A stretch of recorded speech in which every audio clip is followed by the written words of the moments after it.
আমরা সকলেই জানি যে শকুনি মহাভারতের যুদ্ধে যে অধর্মের পক্ষে ছিলেন, অধর্মকে নিয়ে চলেছেন এবং সেই অধর্ম নিয়ে চলার জন্য তাকে অনেক পাপ করতে হয়, যেই কারণে মহাভারতের যুদ্ধের পরিস্থিতি তৈরি হয়। কিন্তু এত পাপ করা সত্ত্বেও শকুনির কিন্তু স্বর্গলাভ হয়েছিল, তিনি কিন্তু নরকে যাননি। এই ঘটনাও আমরা পুরাণ থেকে জানতে পারি। এবার এত পাপ করা সত্ত্বেও তিনি কেন স্বর্গে গেলেন, সেই ঘটনা জানতে গেলে আমরা জানতে পারি যে শকুনি তার পিতৃ আজ্ঞা পালন করেছিলেন। সেই ঘটনা জানতে গেলে আমরা জানতে পারি যে গান্ধারী কিন্তু মাঙ্গলিক ছিলেন। তো সেই মাঙ্গলিক হওয়ার কারণে ধৃতরাষ্ট্রের সাথে গান্ধারীর বিবাহ হওয়ার আগে সেই দোষ কাটানোর জন্য গান্ধারীর সাথে ছাগলের বিবাহ দেওয়া হয়।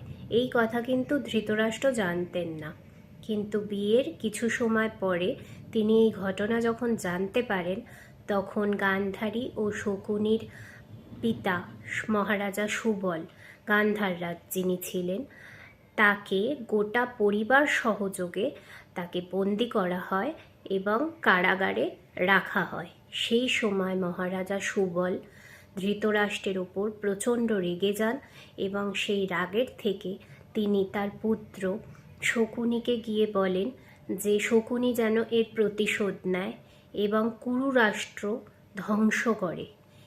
এই যে পিতৃ আজ্ঞা শকুনি পেয়েছিলেন, তো সেই আজ্ঞার কারণেই কিন্তু শকুনি কুরু রাষ্ট্র ধ্বংস করার জন্য এত কিছু করেছিলেন।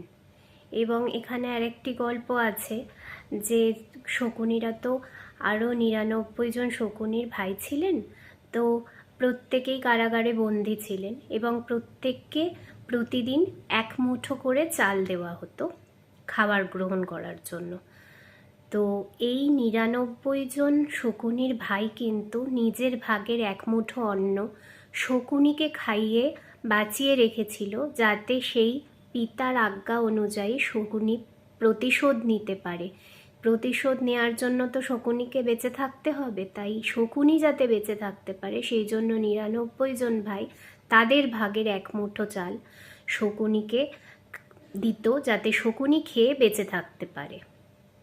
তো এই হলো সেই গল্প যে এত কিছুর পরেও যাই হোক না কেন, শকুনি যাই করুক না কেন, কিন্তু পিতার আজ্ঞা পালনের জন্যই কিন্তু তিনি এত